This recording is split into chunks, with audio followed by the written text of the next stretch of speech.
তারপরেও আছে ফিতনা ফাসাদ, আছে কি নাই? আজকে ভারতের অবস্থা ভালো নয়, ফিলিস্তিনের অবস্থা মুসলমানদের ভালো নয়।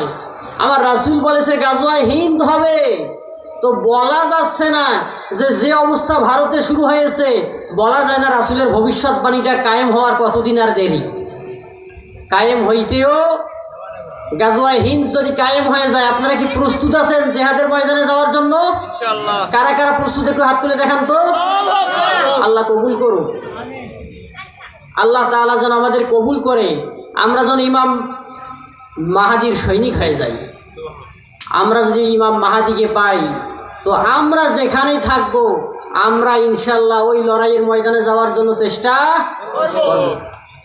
আমার রাসূল বলছেন যে যদি কেউ বরফের উপরে হামাগুড়ি দিয়েও যাওয়া লাগে সেই জিহাদে ইমাম মাহাদির সাথে, বরফে হামাগুড়ি হরে দিলেও দিতে হলে ওই ময়দানে যাওয়া লাগবে জিহাদ করার জন্য। কোন ময়দান? জিহাদের ময়দান। কোথায় হবে? ফিলিস্তিনের জমিনে। কোথায়? ইমাম মাহাদি আসবে ফিলিস্তিনের জমিনে, ঈসা নবী আসবে ফিলিস্তিনের জমিনে। ওই ফিলিস্তিনের জমিন থেকে আল্লাহ হাসরের ময়দান কায়েম করবে। আজকে সেই ফিলিস্তিন নিয়ে টানাটানি, বিষয়টা এত সহজ নয়। মানুষ যতটা সহজ মনে করতেছে যে মনে হয় ফিলিস্তিন ধ্বংস হয়ে গেল, না, ফিলিস্তিন ধ্বংস করা অত সহজ বিষয় নয়। আমার রাসূল বলেছে ফিলিস্তিন ধ্বংস হবে না, কারণ ফিলিস্তিন থেকে আবার জিহাদের সূচনা হবে।